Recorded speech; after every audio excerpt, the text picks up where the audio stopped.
watching The Take with Titilayo, Okuwa and Raiyana, Malone. Guys, we're so excited to be back in the studio and gearing up for this semester. But we are back and we are better. And y'all are probably wondering, where have these two girls been? They dropped 2 videos and dipped. Guys, we're so tired. Like, literally, we crawled through last semester. My skin and my teeth. Yeah. Goodness. But since we're back, we're going to be starting this first episode of 2019 talking about a topic that brewed on campus for a while and then eventually popped off on social media over the break. This tea is piping hot. So today we are talking about sexual assault and misconduct on campus, and then we're also going to tie it back into the Me Too movement that includes Raiyana Burke and how Black women are not only included in this conversation, but in our communities. Yes. So we want to start off with Twitter, okay? So Twitter was popping because it started one day, I think the 28th or something like that, and it was just crazy because you know how Twitter is. It's like a domino effect. So once somebody puts something, everyone has something to say. Yeah, everybody has something to say. So somebody said that these guys are getting accused of things and their friends are still hanging out with them like everything's cool, and basically there's no accountability for the guys, right? And Twitter just started popping. Everybody had a comment. People were victim blaming. People were saying, why won't you come forward? And the girls were like, you're not gonna believe me. You're not gonna believe them. And they were like, we've done it. We've tried to come forward, especially on FAMU's campus or campuses in general. There's a culture of sweeping things under the rug. So they were like, it's not been useful. Even when we do come forward, we still have to face our attackers every single day. Or not every single day, but very frequently at parties, on campus, and Chick-fil-A. Chick-fil-A. Is not that big of a campus. So yeah. Odds are you are going to see someone who harmed you. Yeah, exactly. So people were just going in. It went back and forth and back and forth. And then eventually, this girl said, well, since nobody's speaking up for you guys, I'll speak up for you. And she told people that they had been attacked on campus to DM her the name of their attacker, so at least they could spread awareness so other girls on campus will know who to look out for. Sounds good, right? She had good intentions, honestly. I think she had good intentions, right? But the problem with that was that she made herself a target because immediately people started saying, you can't do that, that's defamation, there's no real evidence. Libel, slander. Yeah, there's libel, slander, all that. They were just going in. They were like, you really can't do that. You don't know how legit these claims are. They started saying that. People were doing it for Twitter clout. Yeah, they started going in. So the girl eventually apologized and took down the post. But the damage had really been done. Twitter was in a rust. And it was just crazy. But to her defense, I do understand where she was coming from. There's not so many avenues that we have. We do have Consent is Sexy. We do have now Warriors Against Rape, who came on campus last semester, and they've been fighting and tackling this issue head on. But we also have counseling services, and honestly, it starts here. It starts at home. It starts at FAMU. It starts at whatever university or institution you're at. You have to be the change, and you have to be the person and the voice to stand up and speak because there's a story to tell, and we need people to tell that story. Yeah, and definitely on universities, campuses, we can definitely stand to do better with just advocating and making sure that we hold these people accountable. If you're accused of rape and there's some validity to the claim, then you should at least suffer a consequence. At the very least, you should maybe ask to be transferred to another school at the end of the semester.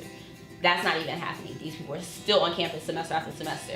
No one should suffer after. Yeah, nobody's getting convicted. They're still on campus, and it's just not conducive to the environment, the academic environment. So, and to anybody's psychological welfare. So there's that, and we are the people. Honestly, I'm just so proud of us because we are the generation to start that shift and to start that change, and we see that. We have been seeing that with the Me Too movement, the Howard Weinstein, and Raiyana Burke, who was featured in the Lifetime. It was a 3-day, 6-part docuseries, and it's entitled Surviving R. Kelly. And they didn't only have witness accounts, but they had expert opinions to add. I think I saw 2 Nigerian doctors. I just want to put that out there. Yeah. But there's evidence. Like, there's so much that's stacked into this docuseries that there's no way for you to not believe. And if you could watch this without feeling sick, I think that's an issue. Yeah, I found the documentary particularly disturbing, but I felt convicted within myself that it was important to watch it to understand what type of things we're going through. Because it's one thing to be oppressed, right? But it's another thing to be oppressed and not know who your oppressor is or how they're oppressing you. And that way you're gonna stay in your condition.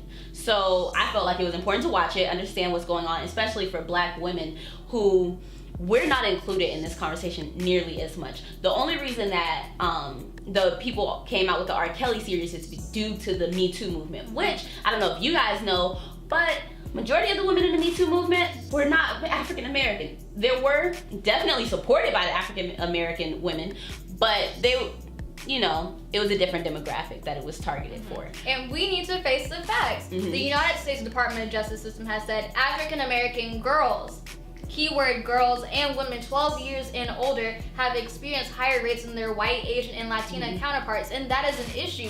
We need to protect our Black girls. We need to protect our Black women because this is happening. It's happening to us, and that's one of the things that you can tell in the documentary too. R. Kelly only targeted African American women. In poor communities. And poor communities. And people were victim blaming immediately. These girls knew what they were doing, or where were the parents at. And one, they were in poverty, their parents were at work. That's where their parents were, or probably not even in their life. He took advantage of these girls. He sold them a dream. They idolized him, and they didn't want to believe it until, unfortunately, some of them were in that situation. There were multiple accounts where he was telling people that he would get them their career and all that type of stuff as long as they did what he wanted them to do. And he would go to like high schools, malls, McDonald's to pick up girls anywhere. You're a grown man. What you doing there? I'm confused. Exactly. It was very eye-opening, the whole documentary series. It was so eye-opening. And then to especially realize that we have to make sure that our voices are heard, you know? Right. Because R. Kelly, he had been indicted multiple times and never got convicted. It was just surreal to even understand that the culture even was split with their response to his indictments. And it's just, how can you be so split on a topic that is that's so clear? It's so clear that these were the things that he were doing, and people were just like, no, not R. Kelly, he didn't do it. Not my Robert. They didn't have any sympathy for the victims. And we know African American women hypersexualized. They are supposed to be matriarchal figures. They're supposed to be the ones that's leading the household in the Black community. Like, everybody expects everything from the Black woman, but they don't get anything. So little. They give so little to us. So it's just one of those things where we have to make sure that we're aware and we're fighting the battle constantly until we start seeing the results that we want to see. And thankfully, shout out to Warriors Against Rape, because since Tallahassee has experienced an increased escalation of human trafficking since 2017, there have been over 300 reports of human trafficking cases. And these people on campus have taken it upon themselves to do an event that teaches students how to protect themselves, because this is happening in the world, this is happening in our communities, this is happening on campus. One of the other things that I want to say is that in these types of situations, especially when there's an underage victim, there is never an excuse to blame the victim, because no matter what her intentions were in getting into a situation, it's two-part. No, she's underage. No, it is two-part, because even though she may be feeling some type of way towards him, it is, like you said, the adult's responsibility. It's the adult's responsibility, 100%. That is why it's two-part. The adult has to make sure that they set a standard, a line in the sand, that no matter how vulnerable she's feeling, no matter how much her hormones are raging, no matter how grown she thinks she is, you cannot do that. You can't do it, because at the end of the day, she never knows how it's gonna affect her in the future.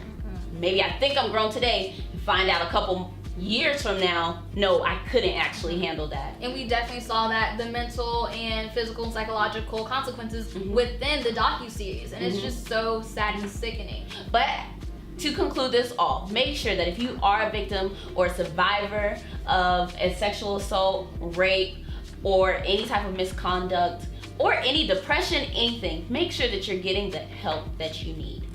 We have counseling services, it's free. Go ahead and use it. You paid it in your tuition, go ahead and use it. One of the best things you can do is talk to your friend, because if you're not willing to do something, I can guarantee you a good friend will do it for you. A good friend will probably force you to come forward. And you will thank your friend. And you will thank them later. Girl. All right, guys. Thank you so much. This is our tape. Thank you for watching. Like and subscribe to our video. Bye-bye.